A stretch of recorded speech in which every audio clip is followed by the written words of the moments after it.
Good morning, good afternoon, or good evening, depending on where you're listening to this. I am Lucy Morris, and welcome to another episode of theflyingarcher.com.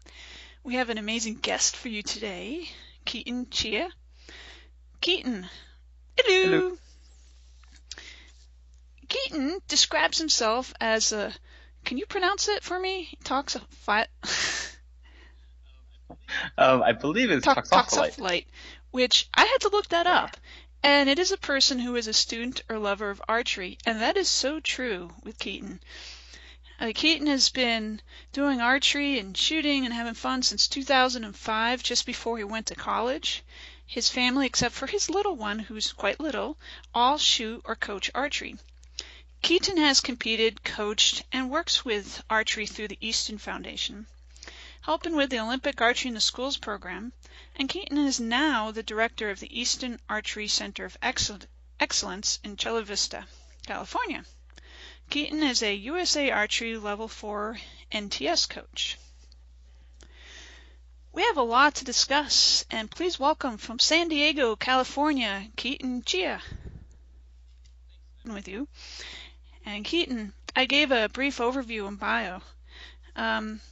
So Keaton, sit back and relax, take a minute or two, and tell us a little bit about your background and how you got into archery. Sure. So how I got into archery is I blame my sister. We always wanted to do medieval sports, so from fencing to archery and jousting. Managed to do fencing in college and doing archery now. Have yet to do jousting though, so someone will have to give me a tip on that. But right before college, I managed to get my first internship and got my first paycheck. And of course, my sister says, "Hey, now's the time to go try archery. Let's go down to the local shop and go rent a bow and try shooting some arrows."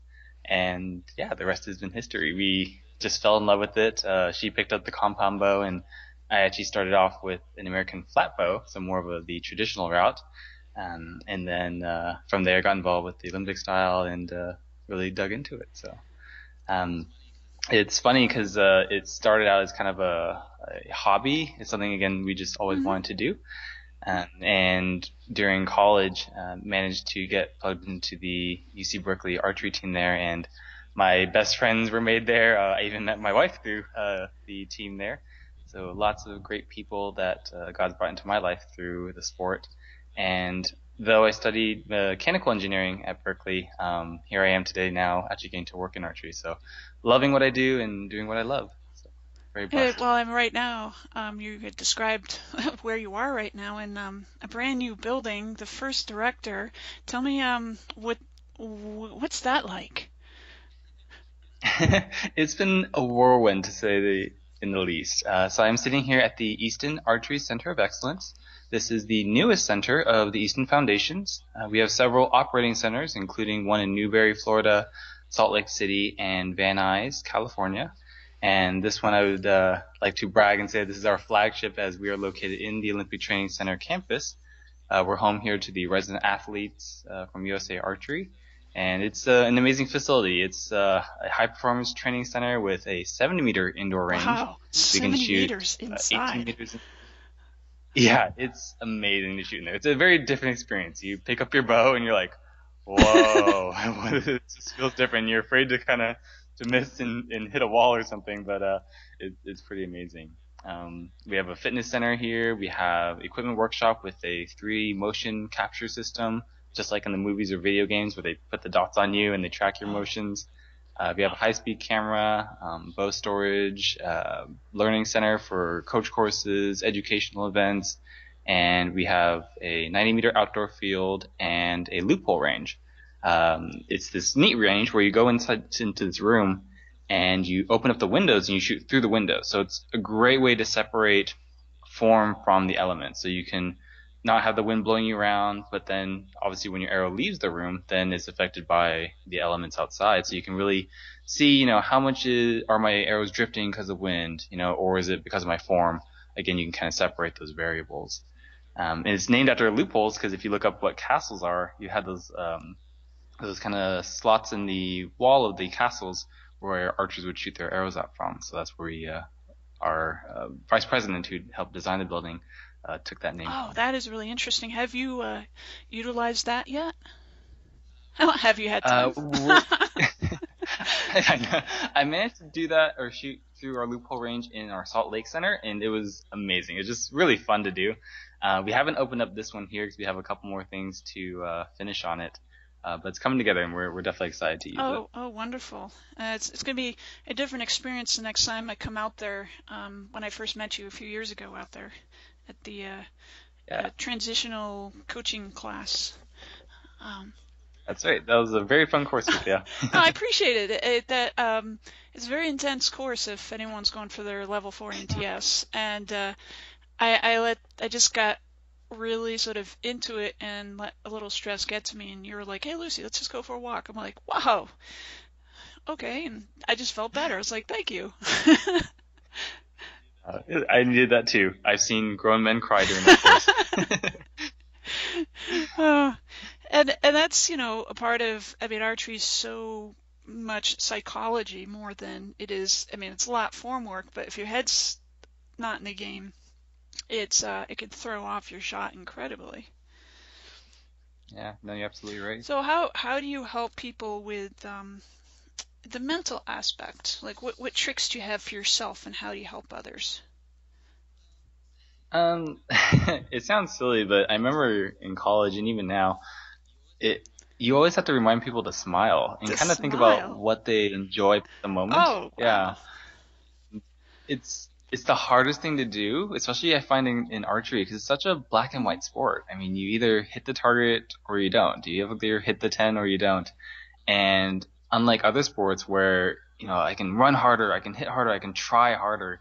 If you try harder in archery, you end up doing worse. And it's such a kind of internal battle paradox, in a sense.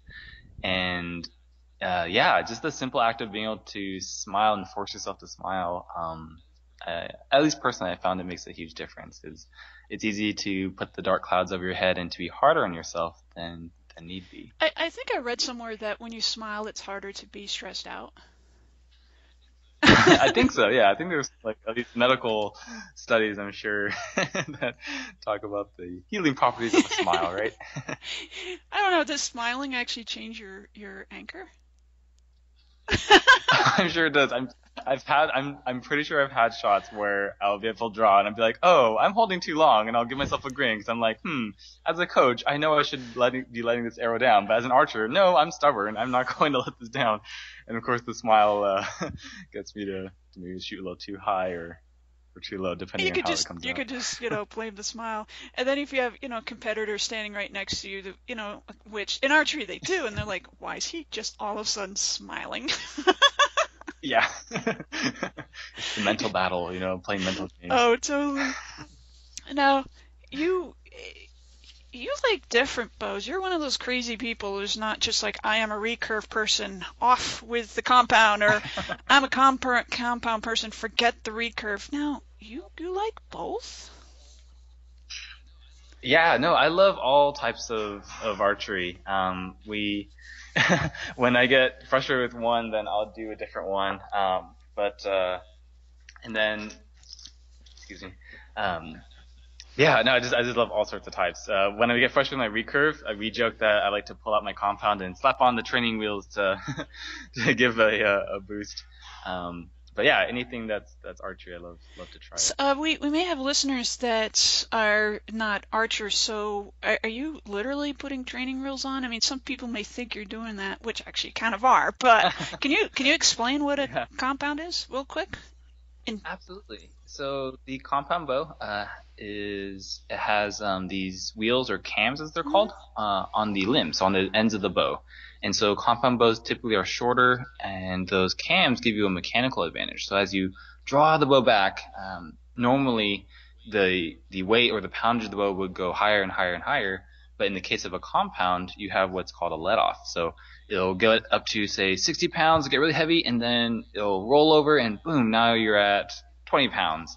So it's a lot easier to hold it for longer, to get into the right position.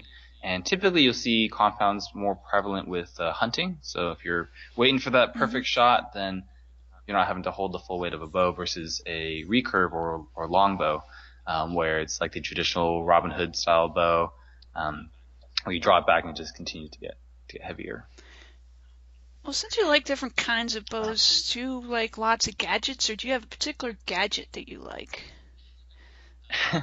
um, when I think of that, so I used to shoot tournaments in college because we didn't have enough compound archers, and so I would shoot both in one tournament. So AB line, I would be on one target with my recurve, and then CD line, I would go shoot my compound.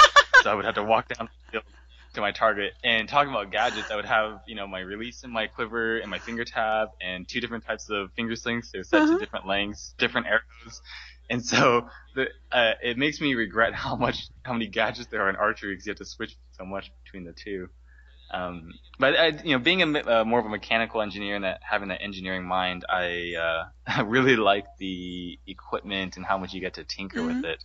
And hard to say what my favorite piece is, but one that comes to mind that's maybe not necessarily archery is I have this little dampener, as I call it, on my recurve riser. It's kind of looped through the holes in the bottom. But it's a rainbow loom that an OAS student gave to me, which is Olympic archery in schools.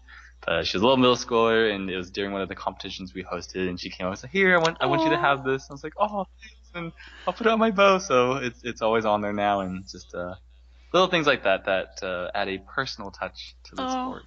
Lots of personal.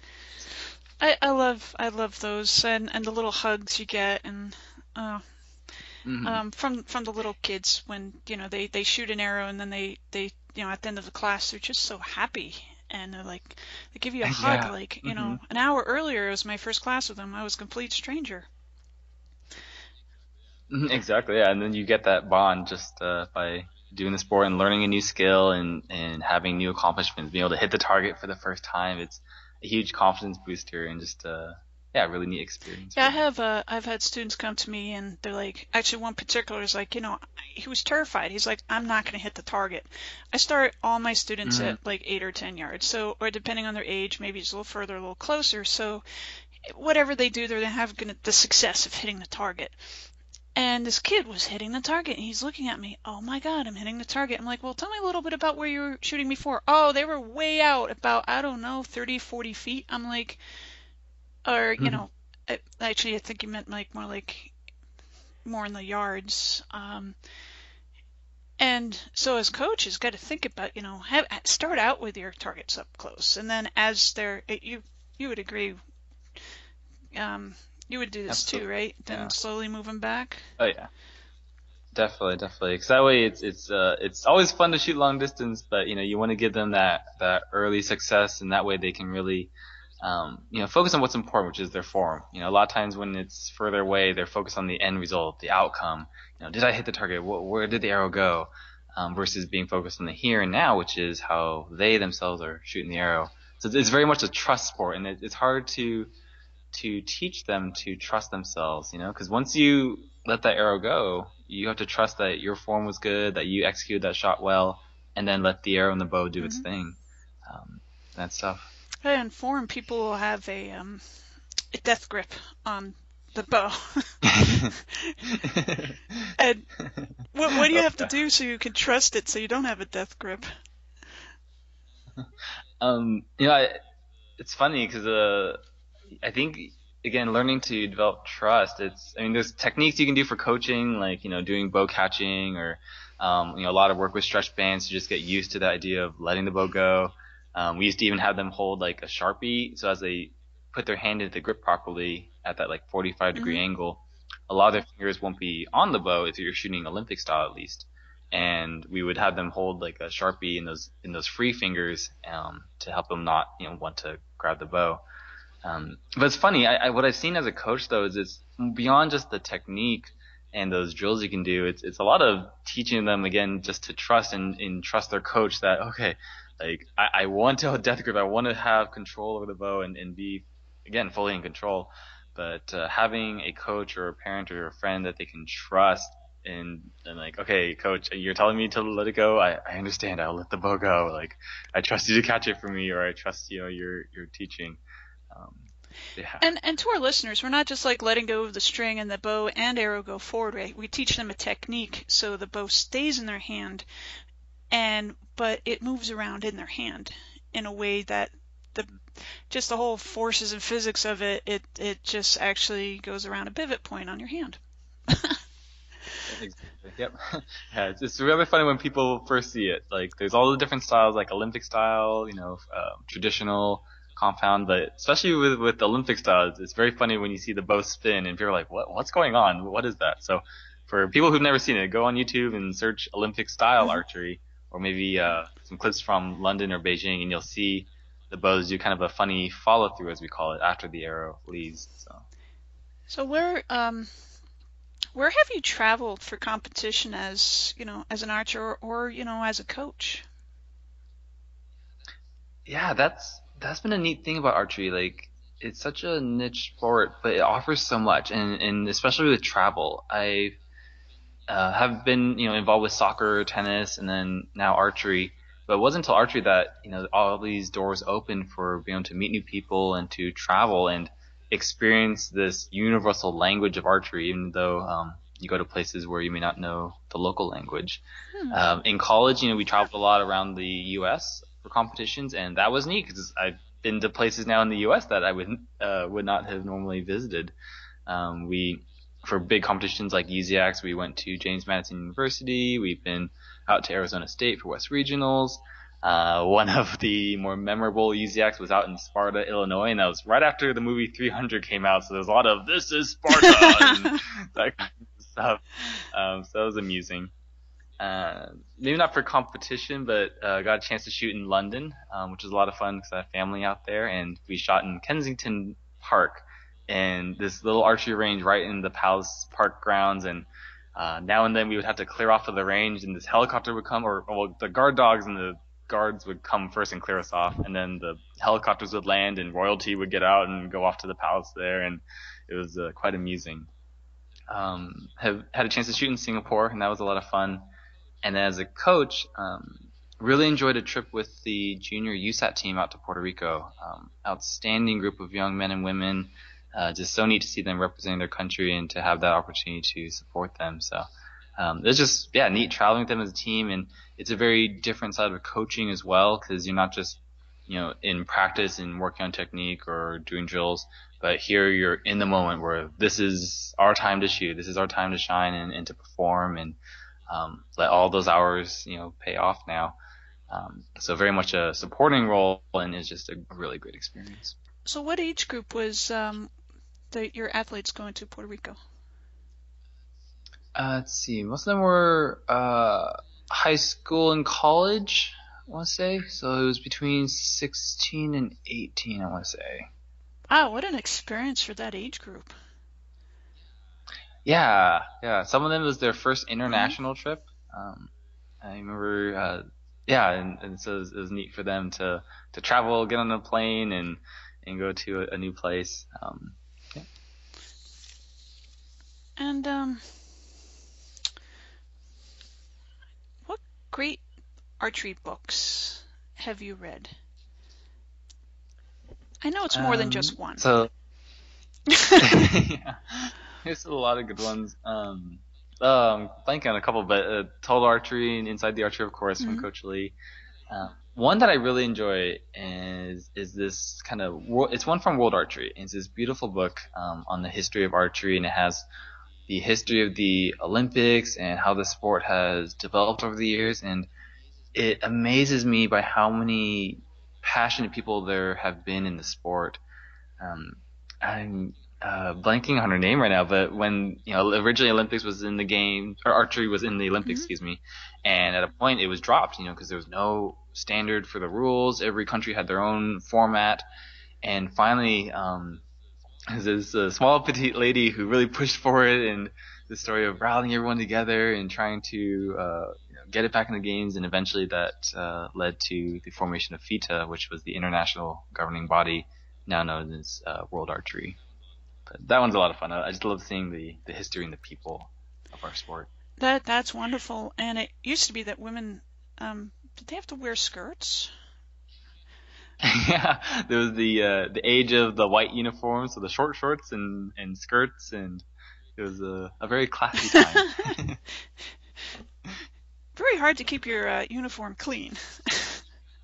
Yeah. Well, there you go, listeners. I have just took half a page of notes. I will have those notes on theflyingarcher.com, and you can follow Keaton in some amazing cool places. One is at the Olympic Archery in Schools website, which is olympicinarcheryschools.com. Also, another website is www.esdf.org, Chula Vista. You can go to Keaton's Facebook. It's facebook.com/Keaton Chia. And he also sent me a whole multiple of different links that you can find out about archery and to connect with Keaton. And all of those will be on my blog, theflyingarcher.com. So if you happen to be driving or whatever, you don't have to worry about taking notes. You can relax because I've got all this right here for you, right on our website. And so, Keaton, tell me, you said you have traveled and competed and been a coach, and which is so wicked cool. What is the craziest weather day you have ever shot in? The one that comes to mind was West Regionals during college. We were shooting over at Arizona State University, and in the distance, we saw this huge dust cloud forming. We're like, it's getting closer. It's headed our way. And, before we knew it, the judges and the COJ were telling us, okay, guys, take cover. We're like, oh, no. And I don't remember why, but somehow our UC Berkeley team and a couple other college teams didn't have any place to go, so we all crammed into the back of this U-Haul truck, and so all of us were like huddled in there, and then it's calm, like silent, and suddenly, woof, like the dust hit, and like it just, you couldn't see out of the back of the truck. It was amazing, and we just kind of waited out until it passed, but that was a rather memorable moment. You did close the door, right? Almost all the way, yeah. We were silly college kids, and we were curious to see what it would actually look like, and so we left it open a bit, which we regret. We were rather dirty after that. At least you didn't have to wear white uniforms at that time. Exactly. That's why they made the change. Yeah, next time they're going to give you like masks to breathe and goggles so you can keep shooting no matter what. Exactly. I can just see it. Extreme archery.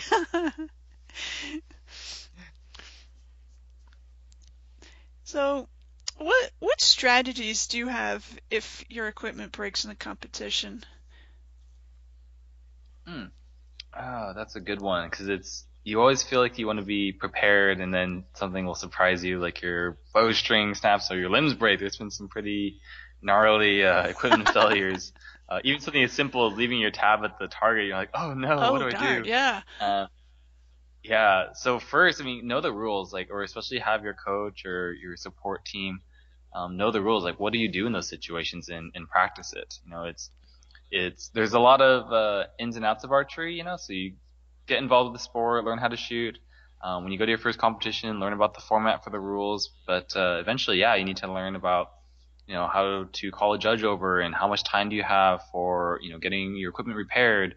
Are there equipment failures in team rounds or matches? In those cases, there's not. You have to have a backup bow. And so first thing is just know the rules, and that way you won't be surprised or not know what to do in that moment. It's really good to make sure you have confidence in your backup equipment. Mm-hmm. So whether it's a spare tab or a spare string. Not everyone has spare sets of limbs, but I've heard so many amazing stories of other archers and fellow competitors, give them limbs of their own to use, when they see it break. It's just a really neat to see archers supporting each other.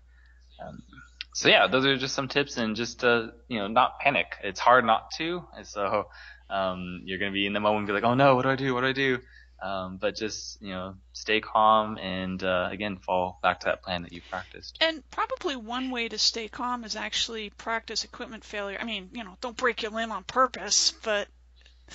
Yeah. Yeah. Absolutely. Or that's what sometimes we'll do is we'll have a coach behind, and you'll be at the line, and the coach will say, hey, you're limb just broke. Yeah, equipment failure. Come off the line. And yeah, you kind of rehearse it, or you simulate it as well.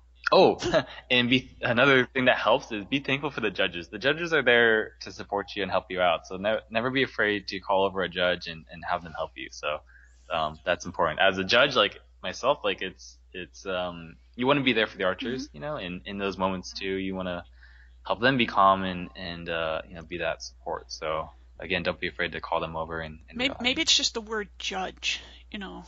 They are just a separate being. Well, it's a big bright red shirt too, you know. You see the bright red, and you're like, oh no, he's gonna scold me or something. Or I was always a little scared.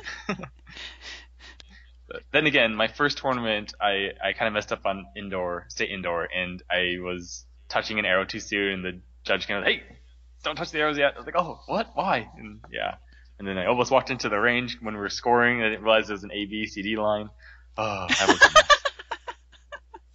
But you smiled, right? Oh, absolutely. Yes. It was more of an awkward smile at that moment, standing in the middle of the range with all these archers on the line ready to shoot and going, oh, I should not be here. But an awkward smile nonetheless. So then, you know, when stuff like that happens, like what do you really do to help yourself stay in the moment when distractions happen or things scare you like that? No, that's a good one. There's so many distractions, and it's important for archers to learn how to raise and lower their intensity and awareness, as we say. And you know, when you're off the line, everyone's a little different. Everyone has their own kind of, you know, air zone that they like. But in general, it's important to, you know, be able to lower your intensity and your awareness when you're, not awareness, but your intensity when you're off the line. You know, when you're talking to friends or reading your book or listening to your music. And then when you step onto the line, having, you know, a routine where it's like, okay, now it's game time. And for me, you know, I set my feet on the line, and I always like to just look around and just observe the distractions. You know, I watch the archer in front of me, or look at the targets, look at the wind, and again, kind of smile and just be like, man, I'm here shooting arrows. How awesome is that? Like, I'm here with my friends, you know, whether the shooting's going well or not, like, I had this chance to make this shot the best it can be and to have fun doing it. And then from there, like, I'll knock my arrow, and once I put my fingers onto the string, my hand to the grip, it's kind of a physical trigger for me to go into my mental routine. And I recommend reading some books from Laney Basham, who is an Olympic shooter in rifles, but he writes some really good books for mental programs and how to develop that. But that way you're not always, you know, 100% focused, but you have a routine you practiced, and you know, visually rehearse your shot before you actually do it. That helps a lot. Again, when I used to do tennis, I would bounce the tennis ball 3 times before I served. So again, having that routine really helps. And to our listeners, I will put some of these books also onto my Facebook, on my Facebook page, because it'll go out to my Facebook, but to my blog, theflyingarcher.com. So if you're doing anything like cooking or driving a car, you don't have to stop and take notes. I'm doing that for you. And what were your earlier challenges? Ooh, my stubbornness.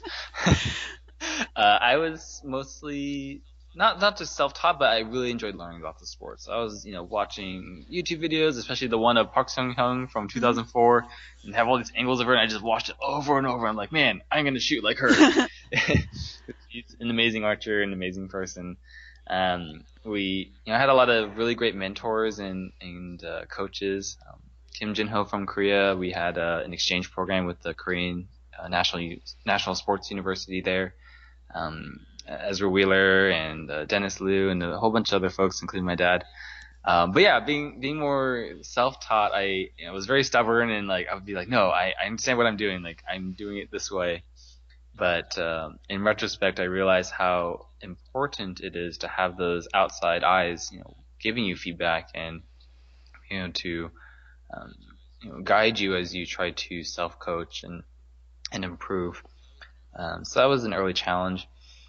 I guess, you know, there's so much to learn in archery, so that's always a challenge. And, you know, from equipment to tuning and what to buy, and, you know, how do you train? Like, we would shoot arrows, but we weren't necessarily well-rounded athletes. We, we enjoyed shooting, but like running and all the other stuff, like, that's okay. I don't really like that stuff. And so, yeah, it's tough to be well-rounded and to learn how to be at your peak performance, especially in college. You have homework and then you got midterms and final exams, and you go through these ways where you can practice and other days where you don't touch your bow for 2 weeks. And as they say, like, if you don't touch your bow for a day, like, you know it. If you don't touch it for 2 days or 3 days, like, other people know it because you start shaking and then they'll see it. And so, yeah, I do wish I learned how to train better as an athlete, and so that way I could balance life with archery and still be at my peak performance when it counted in Did competition. anybody talk to you or about food and what to eat on the day of a shoot and how it impacts your thinking? Well, at first, being college kids, we just kind of bought whatever we could, and it was an excuse to eat junk food sometimes. So we're kind of bad in that regard.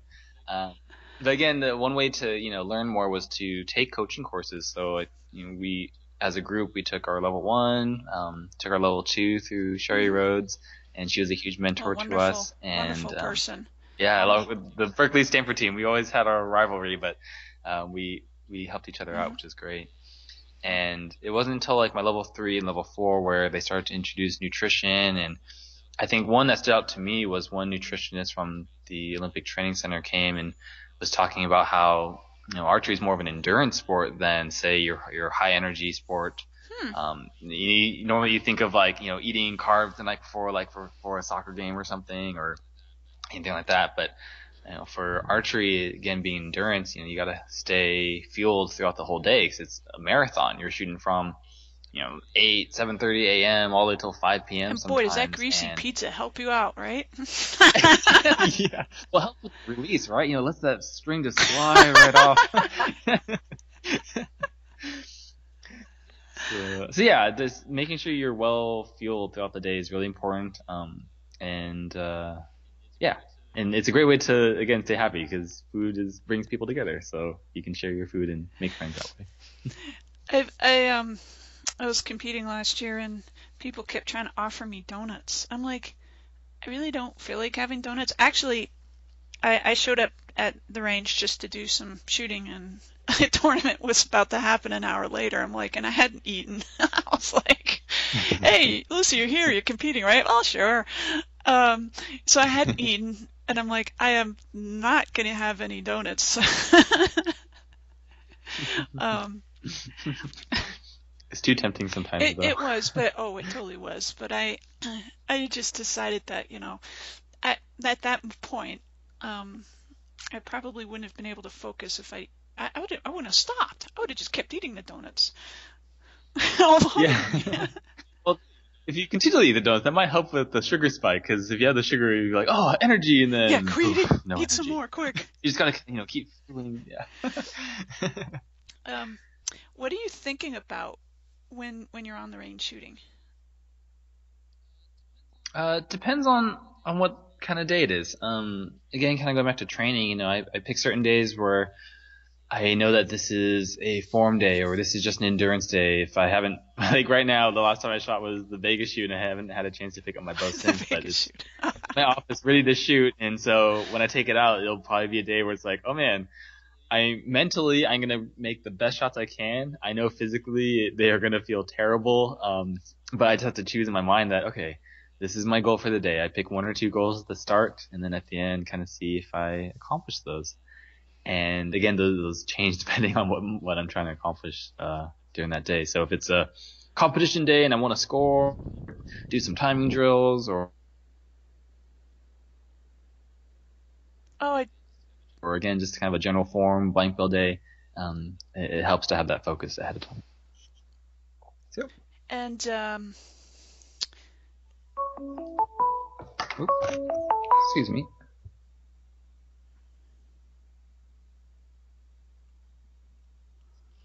So yeah, that's just what I think about. I told you were a popular guy. I know. I apologize. I muted my phone, and yet I realize it forwards to my one way it'll get to me. So. How would you describe what it feels like to shoot an arrow? Oh, That's why I left that question blank. So that I one was a tough noticed one because that. it's such. I just realized. So that was the one that I was thinking about, and because it's such an amazing feeling. It's not. You don't get it anywhere else really. Well, so again, I would play tennis and I've done bowling. So I love doing other types of sports. Somehow the more individual sports. But I enjoy soccer. But something I can equate it to is like when you hit a tennis ball and you hit it in that sweet spot of the racket and it makes that really crisp like sound. Or you go bowling and you hit that sweet spot in the pins and it just like crashes and you get that Hmm. strike. It's kind of like that where when you shoot, it's something where it's really even more so an extension of yourself, and it goes back to that feeling of trust again, where you do what you can to position yourself to make the best shot possible, and after that, you trust that the arrow will go where you hope it will, and it's it's neat because you can shoot, and sometimes you can feel whether it's a good one or not, and before it even hits the target. And so, yeah, you just you feel this very neat connection with your bow and that experience of shooting something 70, 90 meters away, and yeah, being able to do that. Oh, wow. And sometimes time seems to slow down. You can watch an arrow turn as it's flying through the air.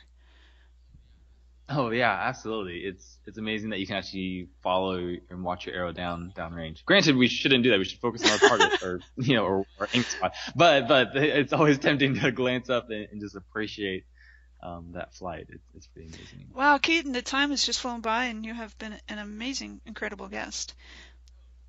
Oh, no, it was a lot of fun. Thank you. It did fly by. I would like to give you the last word.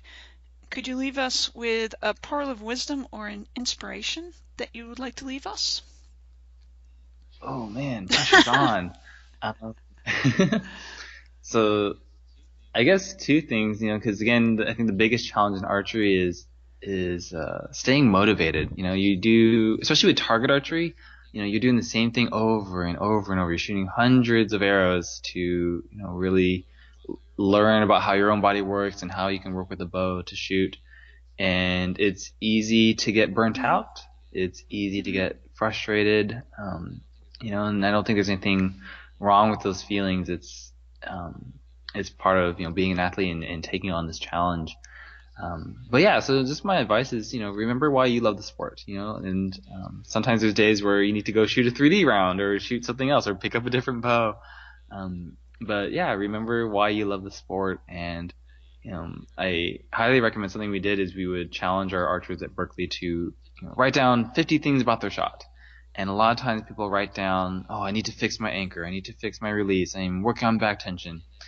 And then we would follow it up with say, hey, write down 100 good things about your shot, 100 things that describe your shot, not your generic steps, but what makes that shot Wow. yours. So the feelings you have, like when I come up to set up and I set my gun barrel, I'm like, okay, I am Samson Nadalada. I am like strong. I'm like have that pillar in my arm, or whatever imagery it is. But there's certain aspects of the shot that are yours that you're confident in, and it helps to really write that down. And that way, when you're in competition and it's tempting to go into fix it mode, as I call it, because the shots aren't going well, and so people start trying to fix it. Oh man, is it this? Maybe it's my release. Maybe it's this or that. And they forget that they need to focus and do the shot that they've been practicing. Don't look for the thing that's wrong. Just trust your shot and do the process that you have. And so if you have it written down, then you can go through and be like, okay, going back to my process, this is the steps that I do. This is what my routine is. And sometimes you'll find that a certain aspect of that routine or process, it is what the missing thing was, and you'd be like, oh man, it was my release. And you can focus on it. But again, it's not, searching through the haystack for that needle, but it's just doing what you know, um, and what you enjoy and love. So, yeah, I think, hopefully that helps Oh, out. that's wonderful. And all of the links. Oh, yeah, I got to Keaton. Thank you for being on the show. Awesome. Oh, no, thanks for having me. It was really great to talk with And you. even though I know you're in an office with no office yet. hopefully I'll get some more furniture in the next couple of weeks. Right, it's coming in. Because you just started something really great over there. New building, new things going on, and I'll let everyone know that all the links, websites, and resources, which we have a lot of them, from this podcast will be posted on our website at theflyingarcher.com.